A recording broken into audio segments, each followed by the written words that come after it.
আসসালামু আলাইকুম, সবাই কেমন আছেন? আশা করি সবাই ভালো আছেন। আলহামদুলিল্লাহ, আমরা পরিবার পরিজন নিয়ে ভালো আছি। তো এই তো আরেকটা ভিডিও নিয়ে প্রতিদিনের মতো চলে আসলাম আপনাদের মাঝে। তো আশা করি আপনাদের ভালো লাগবে। তো এই যে দেখেন, আমি মেয়েকে নিয়ে কোচিংয়ে আসছি, ছাতা আনি নাই।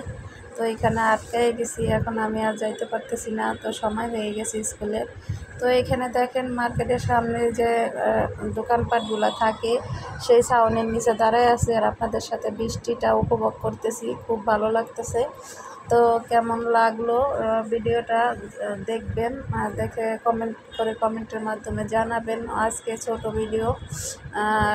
আজকে তো ওয়েদারটা তো মানে তখন ভালো ছিল যখন বাসায় ছিলাম। তো এখানে আসার পরে, কাছাকাছি আসার পরে আর কি এরকম ধরনের বৃষ্টি নামছে, তো আপনাদের সাথে একটু শেয়ার করে নিলাম।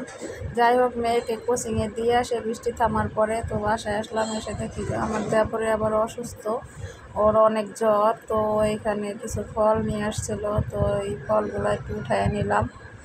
তো এখানে আছে মালটা, পেয়ারা, আর আছে হলো এই জাম্বুরা। জ্বরে নাকি জাম্বুরা খাইলে অনেক উপকার হয়। তো এই জন্য মানে এই জন্য আনা হয়েছে। আর এখানে পাউরুটি আছে। তো এই যে আর কতগুলো ওষুধ নিয়ে আসছে, অনেকগুলো ওষুধ। তো আমি আবার একটু খুলে দেখে আবার গুছায় রাখলাম এগুলা। কী কী ওষুধ আনবে সেটা একটু দেখলাম।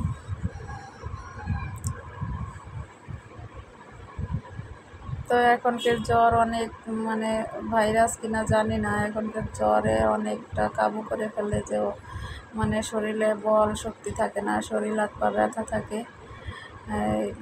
এই জ্বর আসলে সবার ঘরে ঘরে এখন জ্বর ঠান্ডা লেগেই আছে।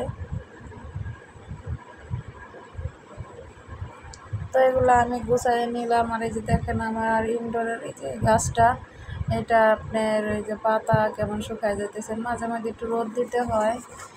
তো এই কারণে আর কি কেমন কেমন একটা হয়ে গেছে, তো এটা একটু রোদ দিতে হবে। তো চলে আসলাম রান্না করে। তো এই যে দেখেন, আমি রান্না আপনাদের সাথে শেয়ার করলাম না, এই যে কী কী রান্না করছি সেটা একটু দেখাই নিলাম। এখানে ভাত নিয়ে, আর এখানে ছোটো মাছ আলু দিয়ে চচ্চড়ি টমেটো দিয়া রান্না করছি। আর এখানে আছে আমি এই যে ডাল সেদ্ধ দিছি, ডাল রান্না করব। আর এইখানে যে মাছ ভুনা করে নিলাম।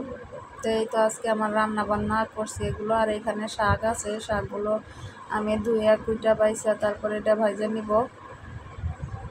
সব কিছু এলোমেলো, বাসায় মেহমান আছে, এই জন্য একটু তাড়ার উপরে থাকতে হয় আর কি। আর এই যে দেখেন, এখানে ওয়ারড্রোবে যত কাপড় চোপড় ছিল সব কিছু নামাইছি, যেগুলো পুরনো এগুলো ফালাই দিব, আর যেগুলো ভালো ওগুলো আবার ঠিক করে গুছায় রাখবো। এই কারণে যে ওয়ারড্রোবটা সব খালি করে ফেলছি, এখানে সব কাপড় চোপড় নামাই ফেলছি, আরও আছে খাটের উপরে। তো দেখেন সব ঘর এলোমেলো। তো ভিডিওটা যদি ভালো লাগে সবাই লাইক সাবস্ক্রাইব করে চ্যানেলটা সাবস্ক্রাইব করে দিবেন, অল বাটন ক্লিক করে রাখবেন, যাতে নতুন নতুন ভিডিও ছাড়লে আপনাদের মাঝে পৌঁছে যায়। আর এই যে দেখেন, তান্নামণি এখানে পড়তে বসছে, তো ওকে একটু ভিডিও করে নিলাম। তো কেমন লাগলো জানাবেন। সবাই ভালো থাকবেন, সুস্থ থাকবেন, সবাই সবার ফ্যামিলি নিয়ে হ্যাপি থাকবেন। তো সবার কাছে শেষ করে দিলাম এখানে ভিডিওটা। আসসালামু আলাইকুম, আল্লাহ হাফেজ।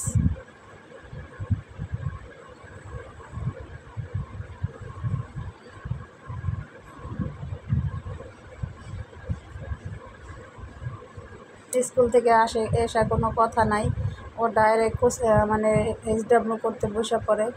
ওকে বলতেও হয় না, আমার মেয়েকে মাশাল্লাহ বলতে হয় না যে তুমি এইচডাব্লিউ করো, স্কুল থেকে আইসা আগে আপনি এইচডাব্লিউ করে নিবে।